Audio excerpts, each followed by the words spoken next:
కార్తీక పురాణం 9వ భాగం. విష్ణుభటులు యమభటుల మధ్య వాగ్వాదం. అజామీరుడి ఆత్మను విష్ణుభటులు తీసుకువెళ్ళడానికి సిద్ధపడటం పట్ల యమభటులు అభ్యంతరాన్ని వ్యక్తం చేస్తారు. తల్లిదండ్రులను గురించి పట్టించుకోకుండా వాళ్ళను కష్టాలు పెట్టిన వారిని, వృద్ధాప్యంలో వాళ్లకు ఆసరాగా ఉండకుండా వదిలేసిన వారిని, గురువులను అవమానించిన వారిని, మిత్రదోహం చేసిన వారిని, పరస్త్రీల పరపురుషుల పట్ల వ్యామోహం కలిగిన వారిని, శ్రాద్ధ కర్మలు ఆచరించిన వారిని, మూగ జంతువులను హింసించిన వారిని, దాన ధర్మాలు చేయని వారిని, అసత్యాలు పలికేవారిని, ఆచార వ్యవహారాలు పాటించని వారిని నరలోక దర్శనం చేయవలసిందేనని యమభటులు అంటారు. శ్రీ మహావిష్ణువును పూజించిన, సేవించిన, సాలగ్రామాన్ని పూజించిన, తులసి దళాలతో భగవంతుడిని అర్చించిన, భాగవత పురాణములను పఠించిన, హరినామస్మరణ చేసిన అలాంటి వారు నరలోకం దగ్గరలోకి కూడా రారని విష్ణుదూతలు చెబుతారు.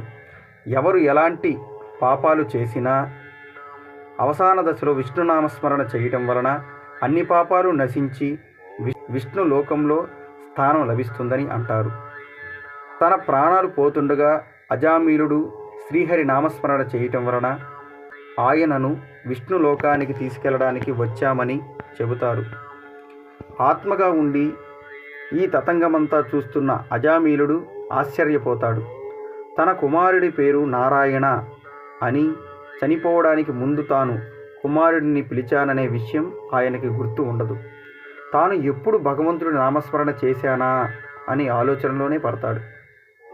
తమ పనికి విష్ణుభటులు అడ్డు చెప్పడంతో యమభటులు యమధర్మరాజు దగ్గరికి వెళతారు. అజామీలుడి విషయాన్ని ఆయన దగ్గర ప్రస్తావిస్తారు.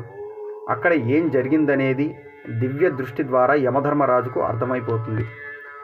అజామీలుడు నీతి నియమాలను పక్కన పెట్టేసి ఆచార వ్యవహారాలను వదిలేసిన వాడని యమభటులు చెబుతారు. అంతటి పాపాత్ముడిని తీసుకెళ్లడానికి విష్ణుదూతలు రావడం తమకి ఆశ్చర్యాన్ని కలిగించిందని అంటారు.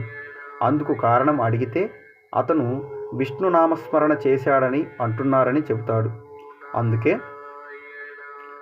యమధర్మరాజు స్పందిస్తూ, తెలిసి తాకినా తెలియక తాకినా నిప్పు కాలి తీరుతుంది, అలాగే తెలిసి చేసినా తెలియక చేసినా హరినామస్మరణ సమస్త పాపాలను దహించి వేస్తుంది. అజామీలుడి విషయంలో జరిగింది ఇదే అని యమధర్మరాజు చెబుతాడు.